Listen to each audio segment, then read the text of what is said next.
trade when the market's going to get active. And this emerging patterns gives you that opportunity. And length and also the compression of support and resistance help identify good patterns and patterns that are in positions to break out. Okay, let's go back to my slides here. So I showed you how to search here, and I showed you my thought process when I did it, is I was searching for maximum clarity, and it just came up this way. And that drew me to the conclusion that the higher I set that rating, the better off I'm going to be for clarity, or the higher rating. Now, remember, it's very important to remember that high length is important for low minutes, so 15 minutes.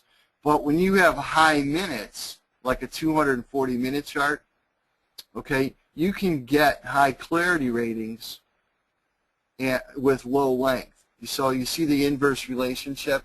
Low minutes means you need high length. High minutes mean you can get by with a smaller length. And again, that's all about what AutoChartist is doing here, is it's stripping out the noise. And if you think about it, that's what you're doing also. You know, questions always come up about, well, what time period is good to trade? And what time period is, you know, the best? Which one gives me this and that?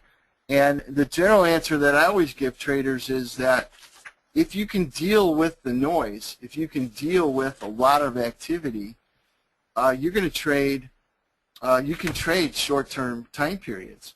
If you can, you know, it's not, again, studies will show too that as you trade, you're going to get more opportunities on short-term charts. There's no question about it. But you're also going to get more false breakouts. And at the same time, you're going to be in early on a lot of big moves. So what it all does for you is it all comes down to your trading stats. If you're willing to accept average to below average success, but willing to accept high risk-reward trades, or higher average wins over higher average losses, typically your system's pretty good. It's just a trade-off. If you are not, if you don't have the mindset where you'll handle frequent losses, then you're going to have to change your time period. And that's what by doing that, what that does is it creates less opportunities, and also maybe more opportunities for bigger wins if you know how to control the downside. So there's a trade-off there. The other trade-off is, though, if you set an indicator or a time period, you make it too tight, then you're not going to have opportunities to trade. You're not going to have the big numbers. You know, so you need to have big. You need to catch big moves, put it that way, to make a living or make a decent profit in trading. If you tighten things up so much. So you have to find that blend that makes you comfortable, that gives you high percentage or average percentage, but high average win over high average loss. And remember, when you trade is you always use stops, and it's not the frequency of the losses, it's the size of the losses that hurts you. And it's often said here when you trade breakouts that you're trading for singles, you're trading for small moves, and that big moves just happen. With losses, it's opposite. If you let a small loss turn into a big loss, then we call that unforgiving. So big losses are unforgiving, and big wins just happen. So it's very important that you use stops at all times to protect what you have. Now again, here's this chart here. It looks like it's got a high clarity rating, but again, the relationship is low length for high interval markets. Okay, here's another one on a 30-minute. You have strong clarity, and you have a 300 length triangle. This really looks like a triangle, okay? And you can see the compression of the lines coming right to this point, and it's basically, again, telegraphing that this market is getting ready to move, okay? So that's what you want to look at when you're looking at triangles with high quality or high clarity. Okay, this is a stock in the New York Stock Exchange. So that's the role that high length plays in its relationship with clarity. Okay. And at this point, let's look at another question. Oops, I took out the data there for a second. Let's look at the question, and our next poll question is coming up, and that is, more spikes in a price chart will result in higher clarity score. True or false?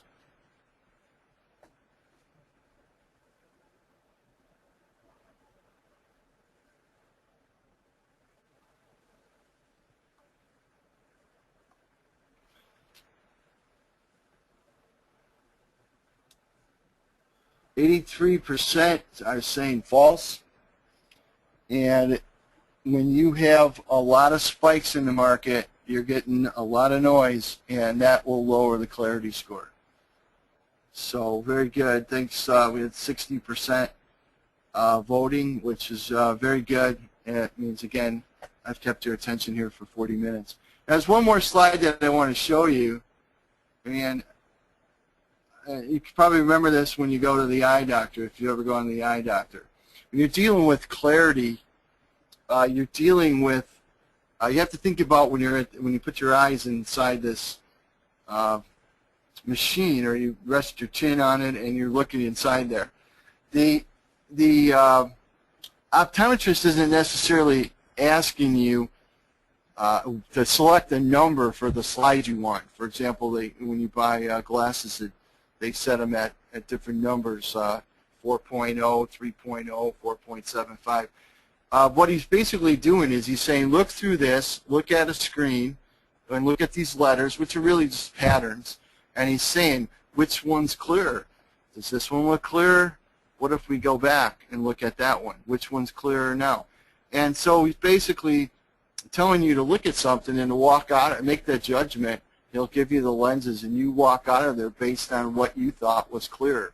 And that's kind of like what it is with these chart patterns is, you want to have that comfort zone. You want to know the pattern so well that you have that comfort zone, and you have that ability to create clarity and conviction in the way you trade.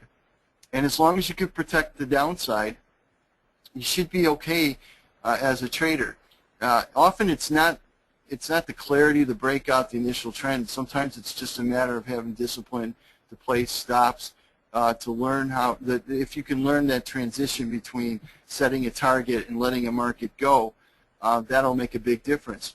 But what you want to do again is you want to look at these things with your own filters, and you want to decide, this is clear, this is not clear. I like this better, I don't like that.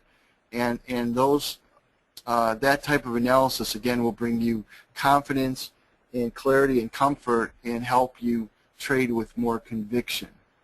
Okay, and I was talking the vet earlier, and it says the human body is pretty interesting because we don't set numbers on anything, yet we're always asked to rate things and to look at things. And for example, would be when you touch something hot on a stove, your body doesn't say, oh, that's 220 degrees. I need to, I'm burning myself. No, your body just reacts and says, it's hot, I'm pulling my hand away. And that's what you should get to, that point when you're looking at these markets, is that your eyes and your brain and your thought process is so clear that you just pull the trigger and react. And if you're right, you stay with it, and if you're wrong, you get out. And that's kind of what clarity does when you're looking at a chart pattern. You want to have that aesthetic part, and that makes you feel confident that this particular pattern is going to work. All right, now in the next couple of weeks, we're going to be doing uniformity indicator. We've also touched on the initial trend and the breakout. We're going to talk also about some of the chart patterns and their unique qualities to help you filter to become a better trader. As I mentioned earlier, that if you watch trading long enough, or at least as long as I have, that you can set up nice triangle patterns, nice breakout patterns. I like Gann analysis. I follow that. Some people follow Elliott wave. A lot of people follow oscillators, indicators. But what it really boils down to is volatility and volume, and that's what you really need to drive these patterns. So it's very important that as an extra step when you're watching a pattern that you like, as maybe high quality, high clarity pattern, high breakout strength as identified by AutoChartist, you may want to look and make sure that you're trading in a market that's active and has a lot of volume. You want to make sure that you're trading during a week in the markets that has activity, okay, that you're not trading at a report that maybe have low volume or thin conditions that can cause whipsaws. So you want to try to make sure all the conditions are ripe for your trading.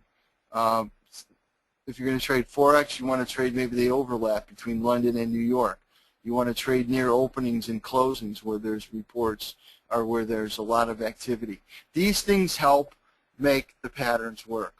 So thank you for your time, and now we have about 15 minutes for questions, and I will flip to that screen and I'll take a look and see what we have.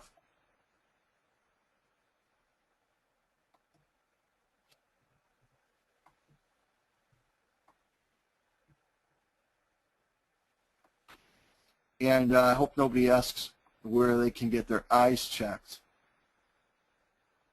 Let's see. I would like to subscribe to AutoChartist. And okay, it looks like that question was answered. And I will go down here. Let's see. First question is, I am brand new to all of this, so this question is really basic. But can you define interval and length? Okay, interval is the time frame that you decide to look at on a chart. AutoChartist looks at 15-minute, 30-minute, 60-minute, 240-minute, and 1,440-minute chart patterns. Okay, 1,440 is basically a daily chart, okay, based on a 24-hour market. All right, length is the amount of time spent creating the pattern. So from the first time AutoChartist gets I'll flip up here a screen. The first time AutoChartist gets the signal that something could be formed, it starts to count, and then when the final top or bottom is created, AutoChartist will record how much time it took to form the pattern, and the date and also the actual time that it was formed. So that's the difference. Interval is the time frame of your chart, and length is how long it took to develop the pattern. All right, let's look at the next question here.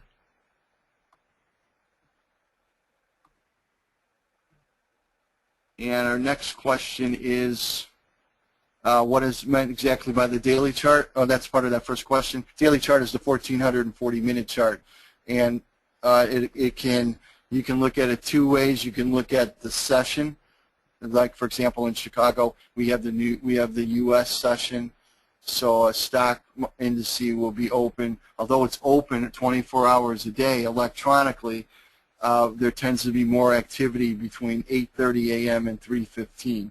Okay, and that's how most of these markets are. They have periods where they're open 24 hours and maybe they shut down for a couple hours. Some of the Asian markets work that way. And daily chart is really now considered a 24-hour period.